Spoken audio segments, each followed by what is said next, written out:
Hello and welcome everyone. My name is Peter Robinson and this is the Ethereum Engineering Group Meetup. Today we've got Tahoon Kim, who is from Succinct. And Tahoon, why don't you introduce yourself as a starting point? Yeah, thanks for having me, Peter. Welcome, guys. I'm Tahoon. I work at Succinct. I'm an engineer. Um, and I came to crypto space early 2022. I was very most interested in DAO related stuff. So I've been building like a lot of like stuff like blockchain engine for like DAOs. And like few years past, I was more into like sort of like the roll-ups and ZKs and stuff. So before Succinct, I worked at a company called Chroma. Um, uh, yeah, and now I'm at Succinct, building stuff with ZK, especially something what's called OP Succinct, which I'm going to present today. Um, yeah, and that's pretty much. Sounds great. Look, and I look forward to your talk. So should we ask questions just at the end or in the section breaks, or how would you like people to ask questions? I'll prefer having it at the end. Okay, all right, we'll do that. All Mhm. right, well, please lead away with your slides. Mhm. Yep. Can you see my screen? Yes, we can. Yeah. So I'll begin. Yeah. Hey, everyone. Nice to meet you. Yeah. The title of this talk is a very bold claim, which is every rollup will be a ZK rollup. And over the next few slides, I want to show you why this isn't just a possibility, but an approaching reality, which is very promising, and how we at Succinct is paving the way for this beautiful transformation. Yeah, so we at Succinct believe that ZK rollups are the undisputed endgame for scaling Ethereum. Um, but to understand why, I'll first talk about the current landscape of rollups. So I hope many of you are familiar with optimistic rollups, which emerged first. Um, yeah, and they've definitely been a crucial stepping stone to get a progress like this much.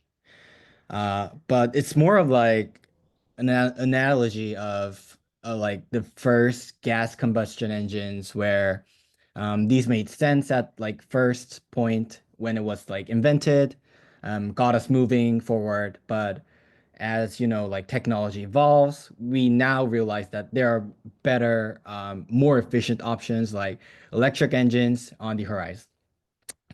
So optimistic rollups come with some significant hidden costs rather than having a very working version of rollups, which makes sense.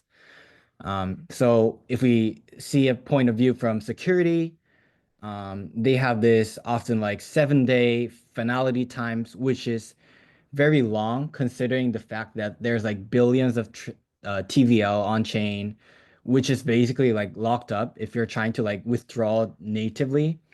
And it also like creates like a frustrating user experience when you try to like deposit into L2 and then like withdraw. And also, uh, these days people talk about the rollups interoperability, but this like 7-day finality time is just hindering those like smooth interop stuffs.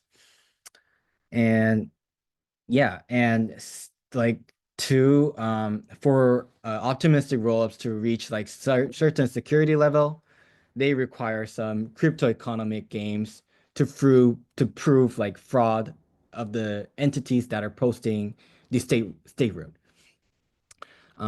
Yeah, this comes from like also like from the data availability costs that you have to pay for ETH, but also um there's some like bonds that you have to like make like bond to like this crypto economy game, which could be like hundreds of ETH, which causes like the system to move more forward to being centralized. since like not everyone has like hundreds of like ETH to like participate in the game. Um, yeah, so the alternative is definitely ZK rollups or zero knowledge rollups. And the exciting news I want to tell you today is that ZK rollups are ready for the prime time. Like it's largely like thanks to all the work that we do at like Succinct or other like zkVM like vendors who provide like very easy way to write ZK applications these days. So historically, like even like few years ago, launching if you wanted to like launch a ZK rollup, it required like a monumental task. So usually like the devs on the team would need to have like a cryptography PhD and like specialized skills and optimization skills to write what's called a ZK circuit, which is a code that verifies some logic of the application. And companies were facing like hefty investments in buying like expensive hardwares and paying for expensive hardwares to generate proofs efficiently.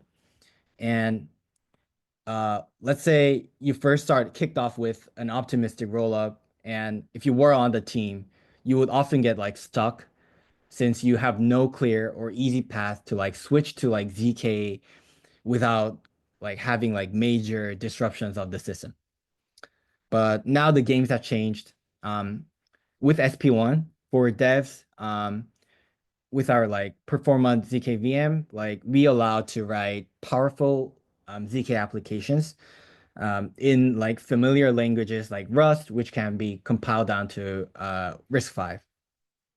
And for some companies who want to run some ZK applications, they don't need to like pay for like hardwares and like GPUs and like write kernels for that and like run themselves, but instead they could just use the Succinct prover network, which handles all the like proof generation with like low latency, cost efficiency through just a simple API through our SDK. And for like existing OpStack teams, we have a product called OP Succinct, which I'm gonna like explain from like few slides later. Allow like all the OpStack rollups to upgrade their rollups with very minimal friction and engineering. So I just want to talk about like SP1, like what SP1 has been like doing to like get to like this state, which is like very fast, is uh so like we're going through this Moore's law of moment of improving. So we've like doubled up basically like every feature we provided. So we first had this called like pre-compile centric architecture, then recursive proving, then writing GPU kernels, and then we made more of like hardcore GPU engineering kind of stuff for like performance improvements. And most recently, like this has culminated SP1 Turbo, which is like our fourth version of SP1, uh, to reach like 4.8 megahertz in the late January of 2025. And um, I'm not sure if you guys have seen this real-time.succinct.xyz, which shows that with our latest release of SP1 Hypercube, which is announced like last week and released last week, the real-time proving of Ethereum is closer than ever. So now like it's our fifth version, which is like being way faster. SP1 Hypercube enables zero knowledge proofs for Ethereum in less than average of like 12 seconds, which is a huge unlock for scaling Ethereum. And then with like all these like novel implementations of SP1, we also have this succinct prover network on the side, which is basically like the fastest proving cluster in the world. So all the like this network would handle like all ecosystems proof requests of all kinds of ZK applications.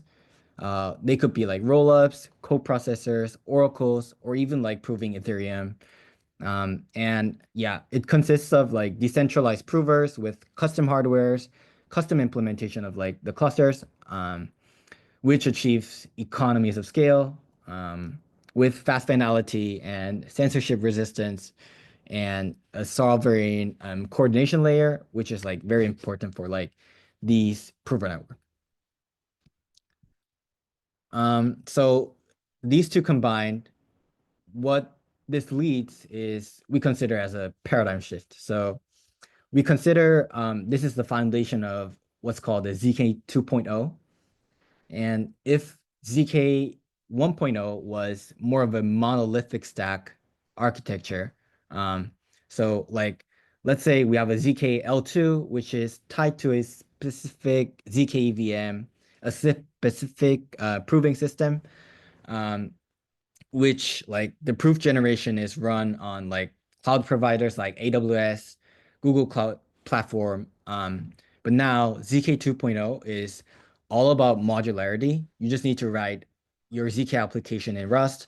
And since SPO is very versatile and with Succinct Prover Network integrated, uh, yeah, it's just a much flexible and powerful backend for developers who's going to like write diverse range of ZK applications.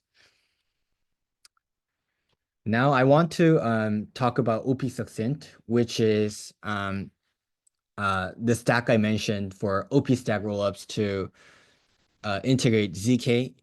And this modularity and power coming from the ZK 2.0 era, we can bring ZK to like every rollup. So we have two solutions for OpStack rollups, which is OpSuccinct Lite and OpSuccinct. So OpSuccinct Lite is much newer release, which is designed for teams who want to try to integrate ZK fraud proofs into their protocol, which offers now from like 7 days to a 1 day faster finality. And we only need proof generation when there's a challenge, so which is much faster and capital efficient for all these dispute resolutions. That was very inefficient in the stock OpStack protocol.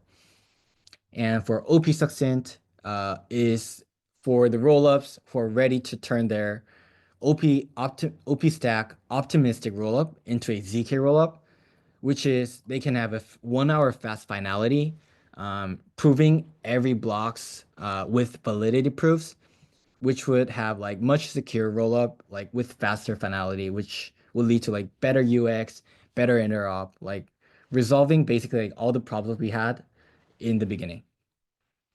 So these two stacks are both very modular, lightweight. You just need to deploy like few contracts and run the proposer binary for OP Succinct. Yeah, this is very tailored for OpStack rollups, very easy to integrate. Um, yeah, and to delve little deeper into OP Succinct Lite, um, as I mentioned, like the traditional like fraud proofs, it's kind of an old tech because they have this very complex multi-round economic games. Like dragging for days, bond sizes scaling, like with regards to total value locked, scaling to like hundreds of ETH. And yeah, these limitations force teams to like stick to their protocol to have 7 day finality window, which is really bad.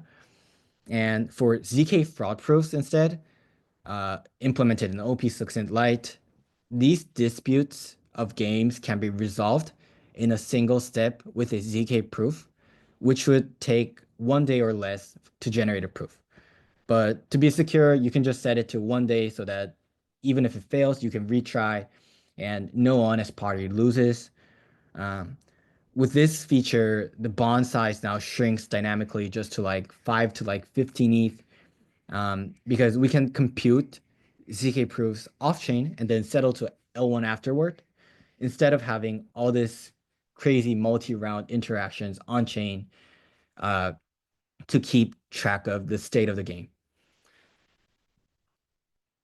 And like who are more, I would call like bold, and for those of who are like ready to like fully embrace ZK and go to a ZK rollup instead of optimistic rollup, OP Succinct helps them transform in a snap.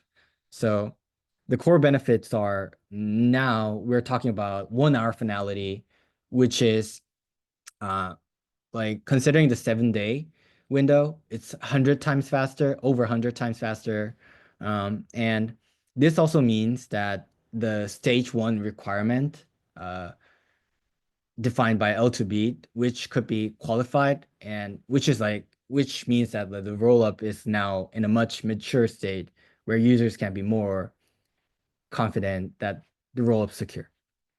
And now now the proving cost is like little as like hundreds of cent per transaction with the SP on Turbo. And since now the SP on Hypercube's like 3x faster, yeah, these like price of like proving will just keep decreasing as we make more performance improvements. And teams definitely can optimize precompiles for their chain, which would drop costs. And yeah, they could just modify like some sort of code that you put into SP1 um, to suit their unique needs. Yeah, so coming back to our analogy of like gas combustion engines, yeah, if optimistic rollups were that, ZK rollups are like more like electrical engines because they're much simpler, more efficient, and they're just fundamentally built for the future. It's more sustainable. Yeah, and the key takeaway is that OpStack rollups now have this like clear path to ZK future due to like all these like modular architecture and stuff. They just have like very nice two options: OP Succinct Lite, maybe for some L2s that are more cost sensitive with like thin margins of their fees, or maybe app chains with like very high throughput. Um, and OP Succinct is more like tailored to large L2s, like they have more stringent security and interoperability requirements, and maybe for like DeFi chains that require some institutional grade finality for maybe more of like collab with traditional like bankings and stuff or stable coins. Yeah, so it's not just us claiming that like ZK is the future or something, but like leaders of Ethereum are like seeing this vision together. So yeah, Sagar like predicts like most rollups will be ZK based in like next year. Um, ZK is the future, and even Vitalik himself, like back in 2021, stated that like in the medium to like long term like ZK rollups, when will win all like use cases of like ZK tech. Um, and yeah, the costs were definitely like a factor that back in the days where you would have to like spend like $1 million for like the cloud providers to like compute ZK. Yeah, but now like improvements have been like coming like really fast with like all these competitions. And yeah, we're finally here now, like where it's actually like feasible to run a ZK rollup very easily. And yeah, like we found to like very happily like have a lot of like partners who'd like to try ZK, integrate ZK with very minimum effort of engineering. Um, yeah, and we're very proud to like push like the limits of this like roll-up ecosystem to have this ZK integrated, which makes more mature. And definitely it will like benefit to users having better UX, better security, which could possibly maybe lead to crypto mass adoption. Yeah. So since we're like this engineering group talk, so you guys might be more interested in deeper technical stuff. So I have some like appendix slides which could explain a bit more about the architecture of OP Succinct and OP Succinct Lite. You can always find more details in the OP Succinct book. You could go up on Google and look for it. And feel free to ask questions after the talk, or maybe afterwards, reach me out. Like if you have like any questions with all these specs of OP Succinct and OP Succinct Lite. So, yeah, OP Succinct is basically generating proofs of L2s over a ranges of blocks, which could be generated in parallel. And to maximize throughput, we then generate the range proofs in parallel, then aggregate and post it on chain. And this coordination of generating like requesting proofs to the prover network and then relaying the aggregation proof on chain is handled by a proposer, which is used instead of like the stock OpStack proposer if you're trying to integrate OP Succinct. And it's very easy to upgrade your OpStack rollup into a zkRollup because you just need to deploy like two contracts, which is the ZK version of the L2 output oracle for OP Succinct, and then an SP1 verifier, which is called inside this L2 output oracle, which verifies the aggregation proof of the validity of the state transition function of the L2 to be verified on chain. So yeah, you just need to deploy like two smart contracts, run this proposer binary to prove the validity of your rollup and be a zk rollup. And for OP Succinct Lite, the architecture clearly defines the happy path and unhappy path. And where the happy path is where the new outputs of the state of the L2 are proposed correctly. And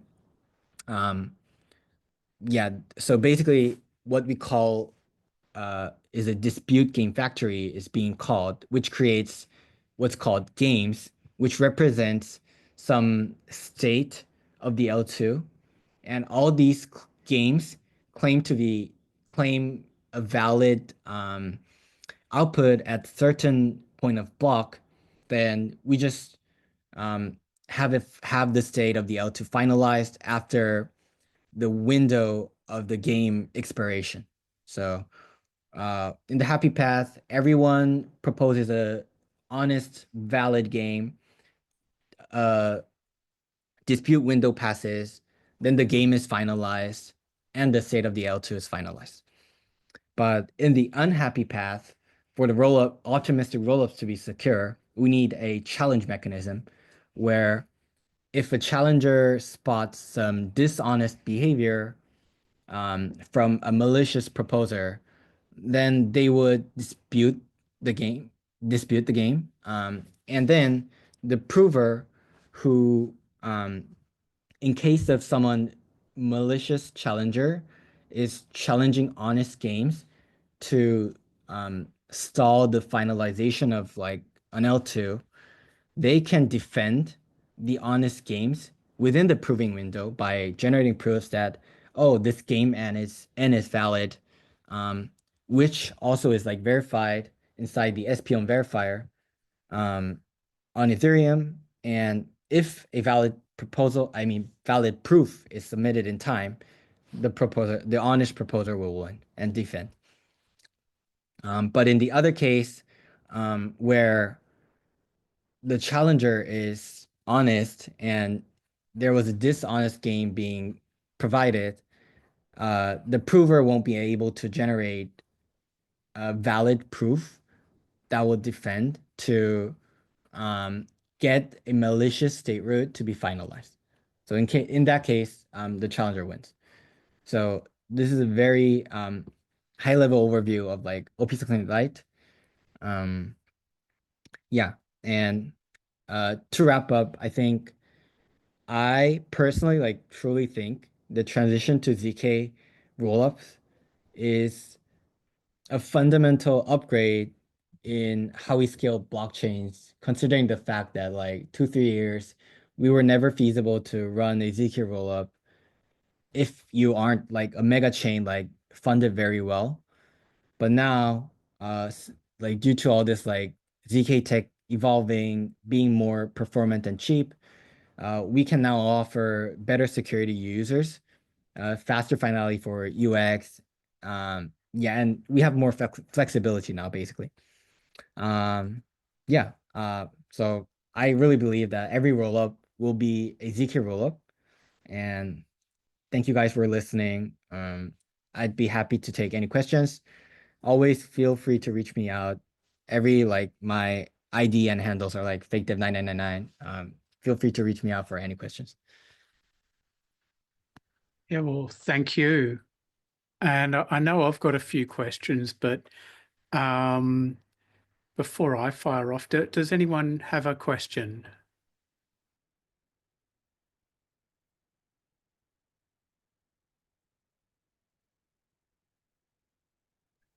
All right. Um, so my first question is, so for OP Succinct Lite, there was a 1 day or less time. And, so assuming that like if the proof takes 1 hour and then, so you post the proof and then maybe someone takes an hour. I mean, so why couldn't someone like you post the tentative state root and then someone has an hour to post, a challenge and then you have an hour to create your proof. So why couldn't it be, say, 2 hours? Why 1 day? Oh, it could definitely be 2 hours, but I didn't want it to take it too aggressive because some might be like flaming on me. Like, what if the Succinct prover network goes down? Like, what's the fallback? And stuff like Yeah. that. So it's definitely configurable, like how aggressive you want the protocol to be like um yeah, in terms of this proof generation.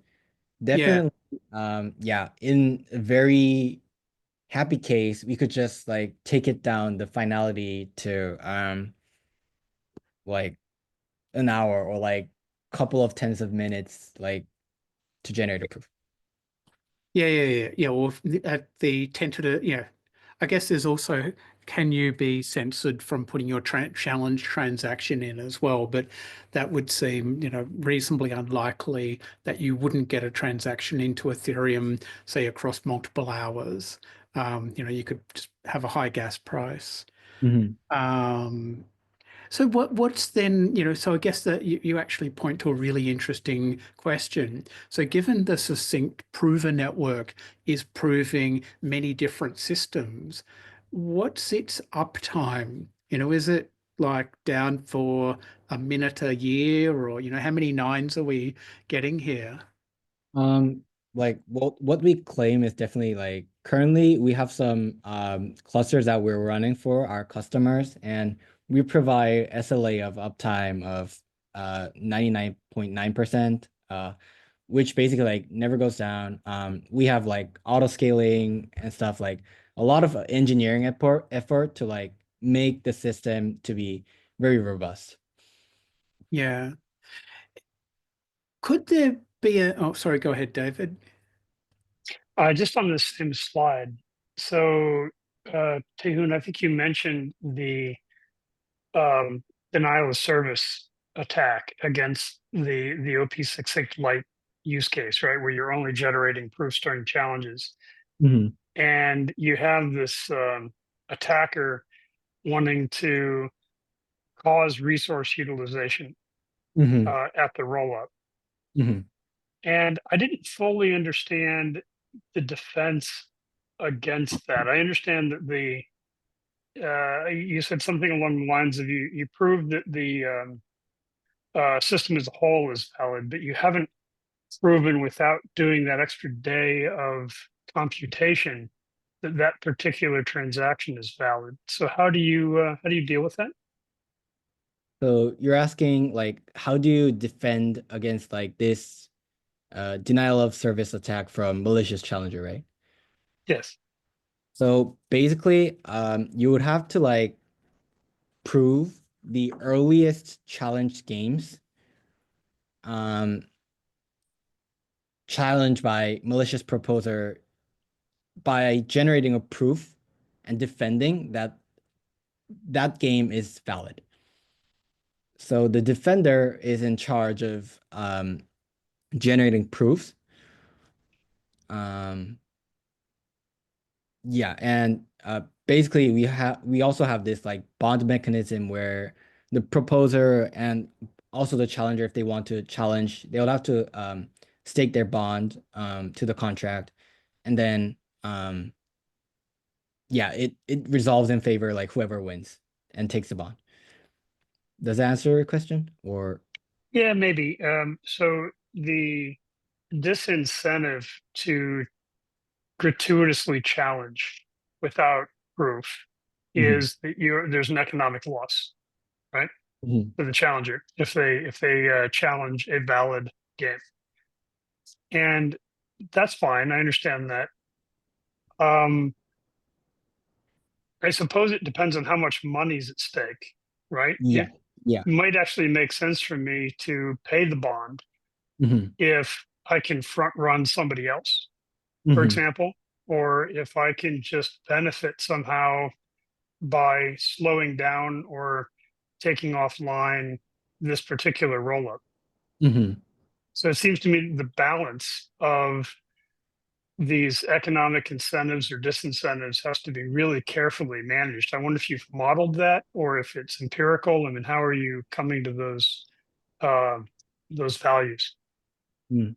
Yeah, so that's actually a very good question. It's fair, but we haven't had like a general model for all rollups. We specifically like tailor like the economic like incentive design for the rollups, like our customers. Basically like also based on like TVL, their like throughput of like the chain and stuff like that. Because uh it all comes down to basically like a very simple model of mind where the bond that the challenger is staking to challenge just need to be significantly higher than the proving cost for the defender to defend, since then the provers will pay for the like the prover network to generate a proof and get some reward for securing the chain. Yeah, that makes sense. Mhm. Okay, thank you. Yeah. Which is, it's along the lines of the question I had around where does the 5 to 15 ETH value come from? Because, if proving a block is in the, say, proving an epoch, because you prove whole epochs of blocks, don't you? So if proving one epoch is, say, 1,000 or one ETH, say $2,000, then yeah, I'm just trying to think of, like, because you should be able to prove at the speed of the chain. Mhm. So, yeah, it's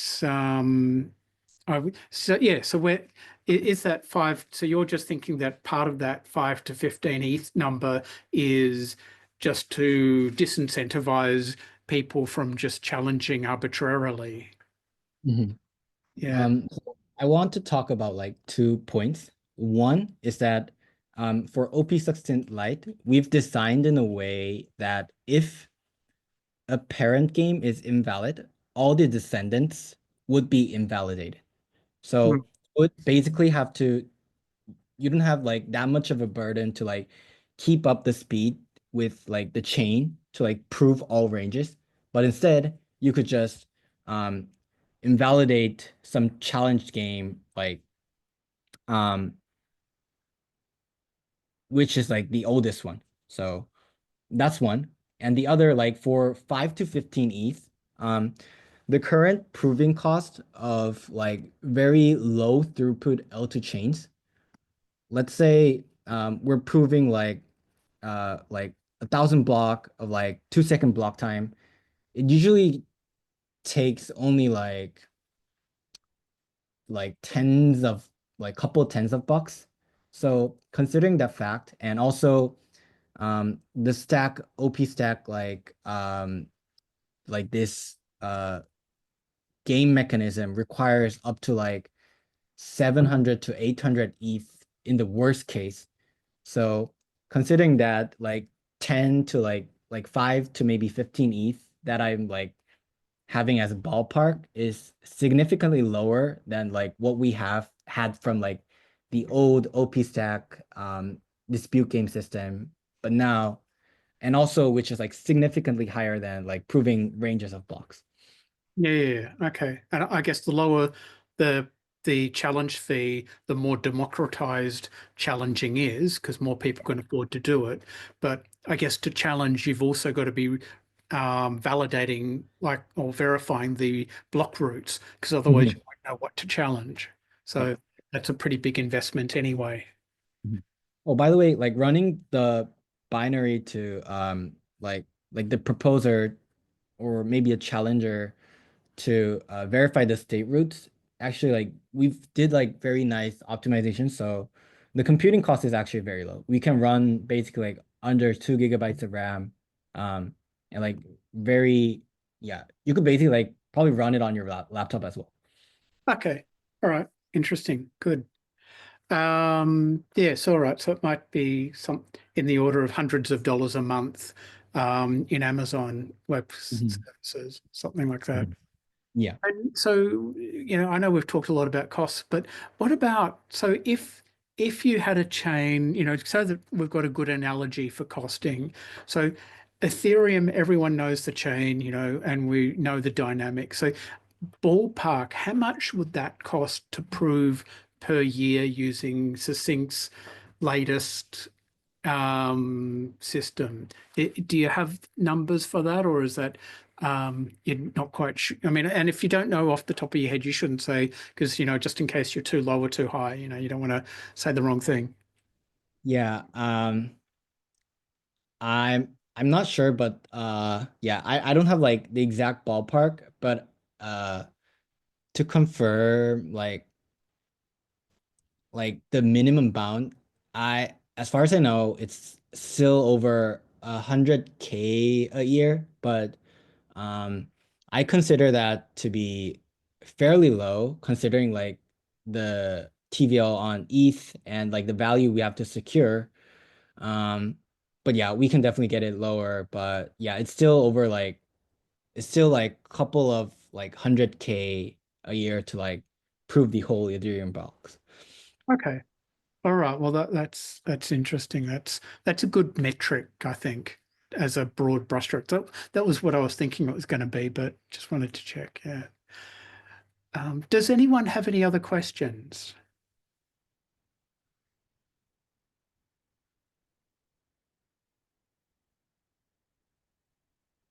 Okay. Well, I don't have any more either.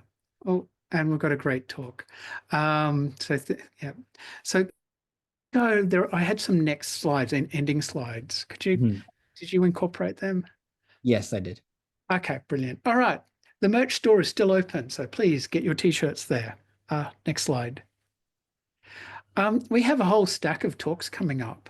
Um, so myself and my daughter Penelope, who are running a game studio in our spare time, we're going to talk about Web3 game design and implementation in 2 weeks' time. And then a week after that, Andrew from Gold Sky is going to talk about subgraphs and data pipelines and essentially how to, rather than, like going to the RPC nodes of a blockchain to get information, how you can use data providers to do interesting things. The week after that, so I've come up with a novel contract where people can claim NFTs, which is actually part of that game talk, really. But it's the NFT claim contract's interesting enough all by itself that I'm going to do my own talk on it. Um, and Artem and others have put in a EIP for a universal account recovery standard. So a way of like recovering from you've lost your secrets and getting your account back, which sounded interesting. So Dominic Schmidt is the co-founder of Maiden. So they're a company that spun in, then spun out of Polygon, and they do zk stuff. But it's a limited. I mean, rather than risk, it's a different reduced instruction set. So it's not RISC-V, but it's something else, and it's super, super, super fast. And so he's going to give us an updated deep dive. And then Paul Bose has got is going to tell us all about Circles Protocol in September, which is a new way of essentially doing peer-to-peer money. So yeah, another concept again for us all. And next slide after that, please. And so if you're watching this here live, go on YouTube. If you're watching it on YouTube, join the meetup and turn up and ask the tricky questions live. There's a Slack workspace, and sometimes there is example code, which is there. So Tahun, thank you again. It's been great having you along. Very, very happy. And it's good that we've got a deep dive into how Succinct works. So thank you very much. Thanks for having me. Pleasure to give a talk. Like, yeah, from now on, like, I'll be like deeply following up with all your works, like from this engineering group. I think, yeah, all the questions were like really great. Appreciate it. And yeah, see you guys around. Yeah, thank you. All right, bye-bye. Thanks. Bye.